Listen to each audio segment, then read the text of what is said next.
So after my master's, I worked at ECL for a while. Then I had my baby.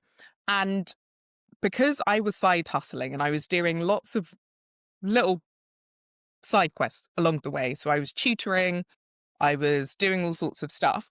I got a phone call when I went on maternity leave from the tutoring agency I used to work with and volunteer for their foundation at. And they basically said, "Oh, we heard you're going on maternity leave and you've paused your profile. Do you reckon you could come and interview for a program manager role?" And I said, "I'm not leaving my very small baby to come back to work yet."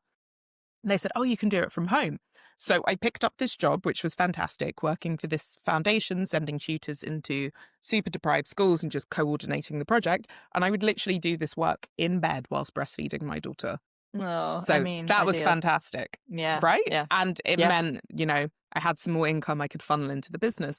Then I had another call from my old boss at UCL who said, "Oh, I've set up this GovTech space. You were quite good at UCL. Can you come help me run it?" Again, I said, "My baby is 4 months old, so absolutely not." And he said, "Well, bring her with you." We set up a corner of the office. There was the play stroke nap corner. And I literally brought my baby to work. So I was in there 2 or 3 days a week. He actually gave me some office space upstairs to run Afrocenchix. So I had my tiny team up there whilst coordinating and running this space. It was so much fun. And we used to joke that some offices have an office dog, we have an office baby. Uh, I think that was really important experience for me because about a year later, we raised some investment. We got our own office, actually went full time, well, almost full time on the company. I'll come back to that. hmm But we had an office and I moved that playpen into my office. And that became for the next, I think, 5 to 7 years, like a mainstay. So with both of my children, they would come into the office. I would have meetings with one of them tied to my back or, breastfeed on Yeah. stage or during pitches. And then when my team had children, I said to them, "Look, you can you can bring your kids in as long as you can focus and as long as it's helpful for you. If you need to, bring your baby in." I mean, from about 0 to 1-ish, you could. It's fine. I would Yeah. be in meetings and people Yeah. would be shocked when I stood up and they saw a baby on my back. They literally did not know she was there because she slept so much. And then, of course, they become tiny little tyrants when they turn hmm 2. But up until then, it's fairly straightforward. I almost wish you could take your maternity leave in bits, couple of weeks or months to recover, pop back Yeah. in with your baby so you can Yeah. breastfeed, you can bond, all of that stuff. And then when they become little monsters, have another little mat leave. I think that would be ideal, right? But we're not quite there yet as a society. That would be perfect.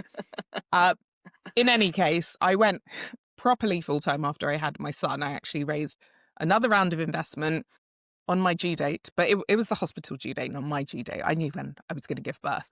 So I did this big pitch, spent the day before giving birth in bed, talking to lawyers, talking to investors, signing term sheets. Then the next day I went into hospital, had my baby.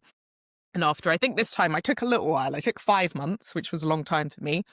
Then I went back into an accelerator where, again, they said, just bring your baby along. So I very much built Afrocenchix. When it got to the stage where it was a proper business, I had a team, built it up to 18 people and being in Selfridges, in Superdrug, in, stores across the country, stores around the world. We had a store in New York, one in Paris, or we had our products in those stores. They were not our stores. And we were selling to, how many countries was it?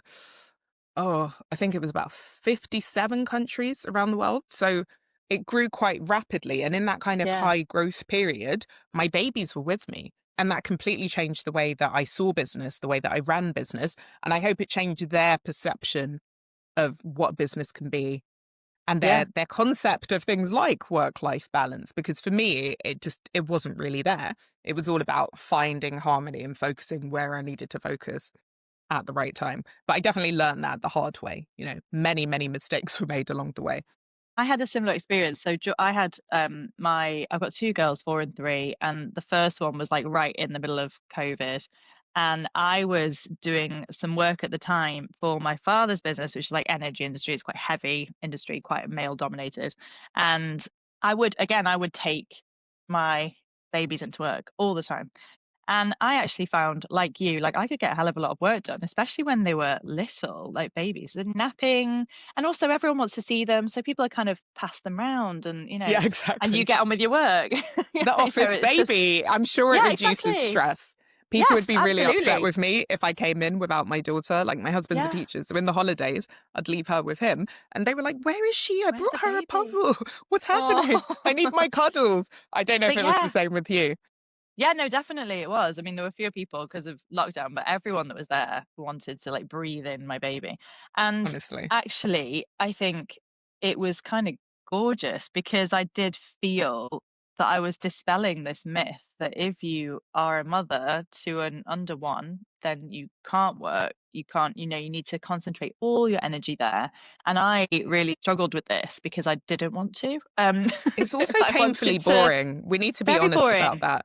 very There's no repetitive. conversation. No. There's no real value add. They're cute, but you're with Yeah. them 24/7. And I think it's good to be with them all the time, but your Yeah. brain needs a little bit more stimulation, Yeah. right? Yeah, but in order for you to be a good mum, like, you need to have that respite from the kind of relentlessness of those mundane Nappies tasks. and Yeah. Naps, feeding and timing, sleep. where are they up to with this? Yeah, when was the last time they ate sweet potato? I mean, it's so there's a lot of it, but Yes. it's a lot of really boring stuff to hold in your brain, and I was probably similar to you, I just needed I craved that challenge.